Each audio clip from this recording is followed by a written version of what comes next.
오늘 우리에게 주시는 하나님의 말씀 마태복음 11장 16절부터 30절까지 말씀입니다.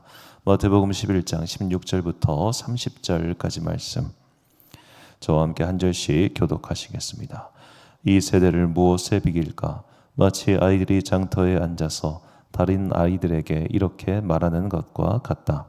우리가 너희에게 비리를 불어도 너희는 춤을 추지 않았고 우리가 곡을 해도 너희는 울지 않았다. 요한이 와서 먹지도 않고 마시지도 않았다. 그러니까 사람들이 말하기를 그는 귀신이 들렸다 하고, 인자는 와서 먹기도 하고 마시기도 하니 그들이 말하기를 보아라, 저 사람은 마구 먹어대는 자요 포도주를 마시는 자요 세리와 죄인의 친구다 한다. 그러나 지혜는 그 한 일로 옳다는 것이 입증되었다. 그때 예수께서는 자기가 기적을 많이 행한 마을들이 회개하지 않으므로 꾸짖기 시작하셨다. 고라시나 너에게 화가 있다. 베세다야 너에게 화가 있다. 너희 마을들에서 행한 기적들을 두로와 시돈에서 행했더라면 그들은 벌써 굵은 베옷을 입고 죄를 쓰고서 회개하였을 것이다. 나는 너희에게 말한다. 심판날에 두로와 시돈이 너희보다 견디기 쉬울 것이다. 화가 있다. 너 가버나오마, 내가 하늘에까지 치솟을 셈이냐? 지옥에까지 떨어질 것이다. 너 가버나움에서 행한 기적들을 소돔에서 행했더라면 그는 오늘까지 남아있을 것이다. 나는 너희에게 말한다. 심판날에 소돔 땅이 너보다 견디기 쉬울 것이다. 그때 예수께서 이렇게 말씀하셨다. 하늘과 땅의 주인이신 아버지, 이 일을 지혜 있고 똑똑한 사람들에게는 감추시고 어린 아이들에게는 드러내어 주셨으니 감사합니다. 그렇습니다, 아버지. 이것이 아버지의 은혜로운 뜻입니다. 아버지 밖에는 아들을 아는 이가 없으며 아들과 또 아들이 계시하여 주려고 하는 사람 밖에는 아버지를 아는 이가 없습니다. 수고하고 무거운 짐을 진 사람은 모두 내게로 오너라. 내가 너희를 쉬게 하겠다. 나는 마음이 온유하고 겸손하니 내 멍에를 메고 나한테 배우라. 그리하면 너희의 마음에 쉼을 얻을 것이다. 함께 있습니다. 내 멍에는 편하고 내 짐은 가볍다. 아멘. 하나님을 평안케 하는 영혼이라는 제목으로 하나님의 말씀 선포하겠습니다. 저 같은 경우는 이제 예수님을 좀 모태 신앙이긴 합니다만 조금 진지하게 믿기 시작한 것은 고등학교 3학년 때부터입니다. 그때부터 성경을 제 개인의 의지로 읽기 시작했는데 성경 말씀의 구절구절들이 너무너무 즐겁고 재미있었습니다. 그래서 그때부터 진지하게 지금까지 성경과 함께 살려고 노력하고 있습니다. 군대를 전역했던 때로 제가 기억을 하는데 그때 이제 좀 진로에 대한 고민이 있었습니다. 이 장교 생활을 하면서 월급을 따박따박 받고 생활을 해보니까 돈 버는 게 너무 좋은 거예요. 월급쟁이, 월 200만 원 이상이 통장에 따박따박 들어오는 인생은 너무 좋은 인생이더라고요. 그래가지고 그냥 전도사, 목사 이런 거 하지 말고 취직할까. 그때 이제 아직 20대였고 또 주변에 권유도 있어서 그걸 굉장히 진지하게 고민했을 때였는데 그때 잠깐 기도원에 들어갔습니다. 그때 정말 딱 성경책 한 권만 들고 저 자신을 시험해 보고 싶었습니다. 나는 과연 성경을 얼마나 사랑할까? 그래서 밥을 먹지 않고 이제 7일 6일간 금식하면서 성경만 읽는 그런 시간을 가져봤습니다. 정말 주변에 아무것도 없이 성경만 읽는 그게 가능하더라고요. 그리고 그 시간이 전혀 힘들지가 않았습니다. 먹지 않고 아무것도 안 하고 성경만 읽는 그 시간이 저한테 힘들지 않다는 것을 깨닫게 되었을 때 그래 나는 이 길인가 보다라는 생각으로 다시 신학대학원에 들어가서 이렇게 여기까지 왔죠. 자, 신기하게 읽고 나서 믿어졌고 그리고 그것은 지금도 마찬가지입니다. 이해되지 않는 구절들이 없다는 것이 아닙니다. 이해할 수 없고 이해되지 않고 또 그리고 어려운 구절들은 지금도 넘쳐납니다. 하지만 그것은 제가 부족하기 때문에 이해가 안 되는 것이지 성경이 틀렸기 때문에 이해가 안 되는 건 아니라는 그 믿음이 저한테 있는 것이죠. 자, 이렇게 어찌 보면 좀 단순하게 믿음 생활을 시작했기 때문인지 몰라도 아이들을 가르칠 때 아이들 또한 성경을 읽고 성경을 잘 풀어주면 누구나 다 믿음 생활을 시작할 수 있을 거라 생각했습니다. 그것이 착각이라고 하는 것을 이제 개척하고 나서 점점 더 많이 깨닫고 있습니다.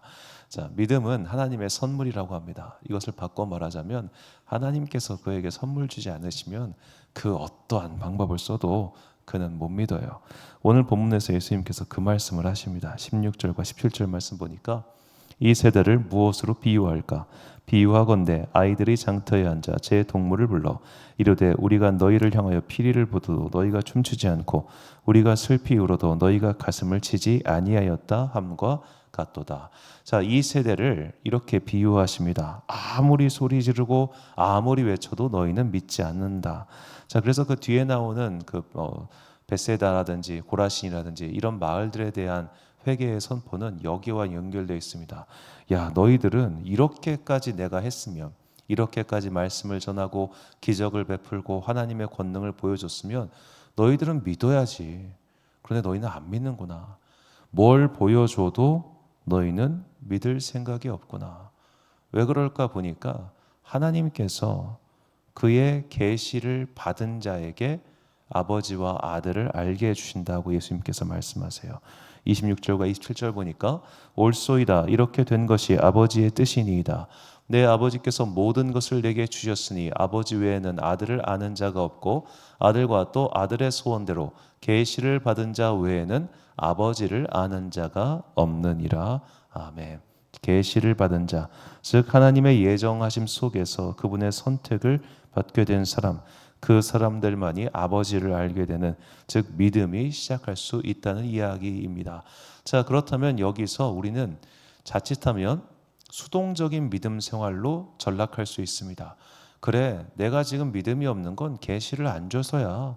그래, 내가 지금 믿음이 없는 건 성령께서 깨닫게 해주시지 않아서야. 그분이 나에게 은혜를 베푸셔야지 내가 믿지. 은혜를 안 주시네? 그럼 내 탓이 아닌 거네? 이렇게 해석할 수 있죠. 그러나 이것은 좀 다릅니다. 자, 하나님께서는 모든 사람의 마음 가운데 로고스의 파편, 그러니까 하나님을 알게 하는 그 진리의 조각들을 심어 놓으셨습니다. 그렇기 때문에 로마서에서 사도 바울이 말하기를 핑계대지 못할 것이다 라고 그렇게 아는 것이죠. 만물이 다 하나님을 알 수 있게끔 그 기능이 숨겨져 있다는 겁니다. 그런데 이렇게 하나님께서 이 계시라고 하는 것을 좀 비유하자면 지금 천국 방송국이 있고 천국 방송국에서 주파수를 쫙 내보내고 있는 겁니다. 그런데 이 각자 가지고 있는 이 안테나 수신기가 고장나지 않은 사람들은 그걸 수신을 잘 하는 거고 고장난 사람들은 수신을 못 하는 겁니다. 그런데 그 고장이라고 하는 게 기계 자체가 망가진 게 아닌 거예요. 자기가 전파 안 받으려고 훅훅 가리고 있다는 겁니다. 계시를 받았다. 이것을 바꿔 말하자면 계시를 받지 않으려고 발버둥 치는 사람들이 있다는 거죠. 이것이 성경이 말하는 목이 곧고 완악한 사람들의 특징입니다. 끝까지 거부하는 것이죠. 그러나 하나님께서 주시는 그 계시의 신호를 받아들여서 오늘 나의 삶을 바꿔가고 그리스도 예수의 제자로서 살아가면 하나님께서 그에게 특별한 은혜를 주시는데 그것이 바로 쉼이라는 복입니다. 본문 29절을 보니까 나는 마음이 온유하고 겸손하니 나의 멍에를 메고 내게 배우라.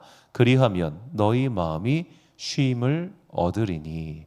자, 이 쉼을 얻다. 이 쉼이라고 하는 단어가 중요합니다.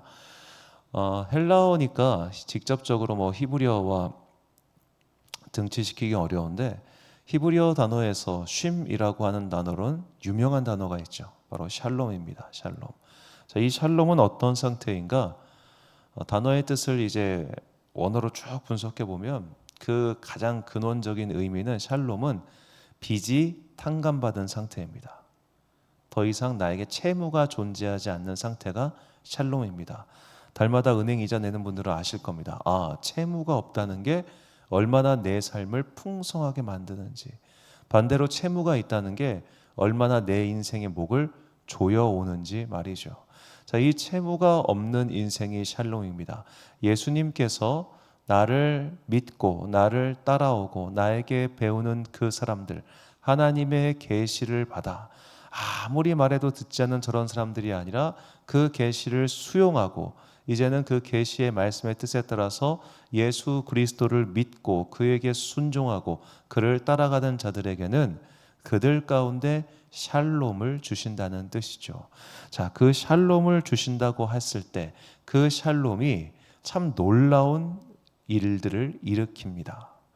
자, 이 오늘 본문에서 쉼을 얻으리니 할 때, 그리고 그 전절에 쉬게 하리니, 이 두 단어는 아나파우오라고 하는 헬라어 단어입니다.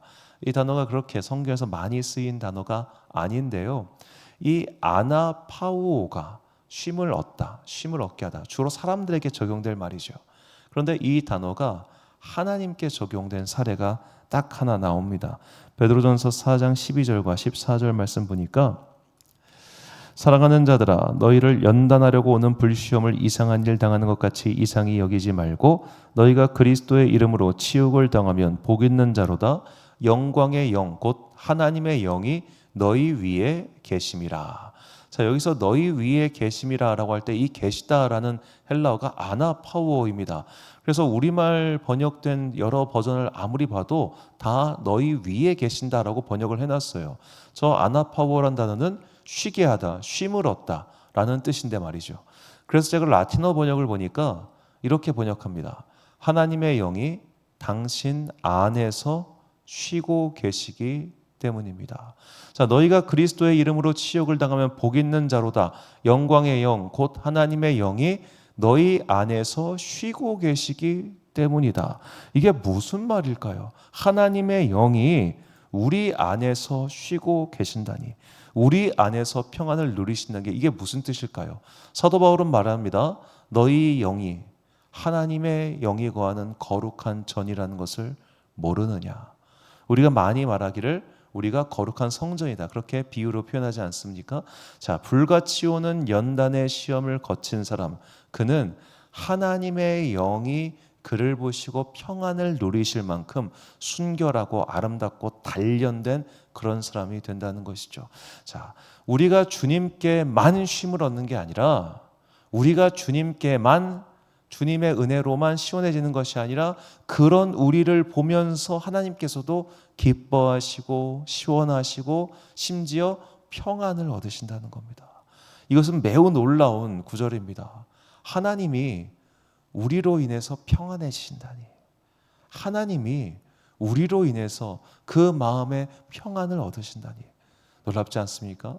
왜 그렇게 신기할까 생각해 보니까, 이게 아마 자녀를 키우는 부모들이 자녀가 자신의 몫을 잘하고 건강하게 잘 살아가면 그 자녀를 볼 때마다 근심하고 걱정하는 게 아니라, 잘 살고 있겠지, 잘 사네, 자랑스럽고 뿌듯하고 또 보면 기분 좋을 거 아닙니까? 아, 이런 평안이구나. 우리가 오늘 나를 부르신 이의 뜻에 따라서 그분과 함께 동행하며 그분 속에서 쉼을 얻고 평안을 얻고 기쁨을 얻고 살아가면, 그 모습을 보며 하나님께서도 우리를 기뻐하시고 심지어 평안함을 느끼신다. 성경은 이렇게 우리와 하나님 사이에 놀라운 교제를 보여주고 있습니다. 그렇다면 이제 우리는 어떻게 살아야 될까요? 오늘 말씀이 기록한 바와 같이 예수 그리스도를 따라가며 그분께서 주시는 계시의 영, 성령님의 인도하심을 따라 나의 영혼을 바꿔가는 겁니다. 나의 영혼을 하나님의 영이 거하실 거룩한 전으로 변화시켜 나가는 것입니다. 그 방법은 그리스도 예수의 말씀을 따라 오늘 하루를 살아가는 것이죠.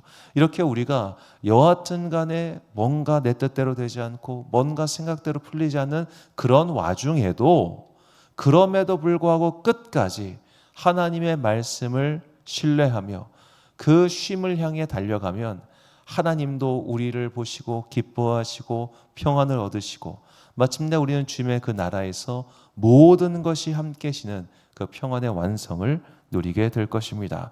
믿는 자에게 주시는 복의 말씀, 요한계시록 14장 14절 말씀을 우리 함께 한 목소리로 봉독하겠습니다. 시작. 또 내가 들으니 하늘에서 음성이 나서 이르되 기록하라. 지금 이후로 주 안에서 죽는 자들은 복이 있도다 하시매 성령이 이르시되 그러하다. 그들이 수고를 그치고 쉬리니 이는 그들의 행한 일이 따름이라 하시더라. 아멘. 사랑하는 지혜빛 광성교회 성도 여러분, 그리고 이 새벽 함께 깨우고 계신 귀한 주님의 자녀 여러분, 우리가 주님 안에 거할 때 주님께서는 우리에게 쉼을 주십니다. 그와 동시에 하나님께서는 그런 우리를 보며 마음의 기쁨과 심지어 평안까지 얻으십니다. 주님의 마음을 시원케 하는 자녀가 됩시다. 주님의 마음에 평안을 끼치는 그런 자녀가 됩시다. 그런 자녀가 되는 방법은 오늘 나의 삶 가운데 비록 실패하고 비록 지칠다 할지라도 하나님께서 가라고 하신 사랑의 길, 예수님께서 가라고 하신 용서의 길, 그리고 성령님께서 이끄시는 화해와 화평의 길을 힘겹지만 걸어가는 겁니다. 그 길을 걸어갈 때 주님께서는 우리 마음 가운데 다시 한번 쉼의 영, 샬롬의 영을 부어주실 것이고, 그 샬롬의 영은 다시 한번 우리 영혼의 성전을 거룩한 것으로 변모시켜서 하나님의 영이 편히 거할 수 있는 장소로 바꿔가 주실 것입니다. 그때 우리는 비로소 주님의 말씀인 그가 내 안에 내가 그 안에라고 하는 말씀이 무엇인지 깨닫게 될 것입니다.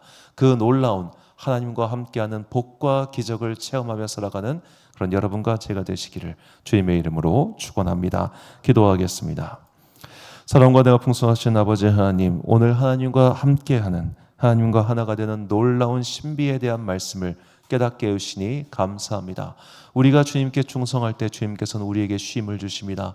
그 쉼은 우리의 영혼을 변화시켜 마침내 주님의 영이 거하실 만한 아름다운 성전으로 바꿔가 주신다는 것을 깨닫게 해주시니 감사합니다. 주님, 우리가 변하길 소망합니다. 우리의 영혼이 변하기를 원합니다. 그리하여 우리 또한 하나님의 영이 거하실 만한, 주님의 영이 평안히 씻을 만한 아름다운 궁궐이 되어 내가 그 안에, 그가 내 안에라고 말씀하셨던 예수 그리스도의 그 말씀이 무엇인지를 깨닫고 체험하며 살아가는 아름다운 영혼들 되게 하여 주옵소서. 이 놀라운 하나님의 은총으로 인해 내가 이 땅을 살아가는 동안 좌로나 우로나 치우치거나 넘어지지 아니하고 사랑의 길, 용서의 길, 자비와 화평의 길, 성령께서 인도하시는 이 빛의 열매를 아름답게 맺어가는 주의 자녀들 되게 하여 주옵소서. 오늘도 각자의 삶의 자리에서 어둠에 지지 않기 위해 열심히 살아가는 당신의 자녀들에게 빛의 은혜를 내려주시고, 우리의 마음이 세상의 염려와 근심에 잠식되어 갈 때 언제나 믿음의 용기를 가지고 슬기롭게 그리고 힘차게 그것을 이겨내며 살아가는 주의 자녀들 되기를 간절히 소망하오며, 이 모든 말씀 우리 구주 예수 그리스도의 이름으로 기도드립니다. 아멘. 오늘의 기도 제목입니다. 정상적인 부모를 자녀를 외면하지 않듯 하나님께서는 우리를 지극한 사랑으로 돌보고 계십니다. 그 사랑을 깨닫고 믿을 수 있도록 성령님께 믿음을 달라고 기도하십시오. 오늘 주신 기도의 제목 가지고 기도와 묵상에 힘쓰는 하루 되시길 바랍니다. 기도하겠습니다.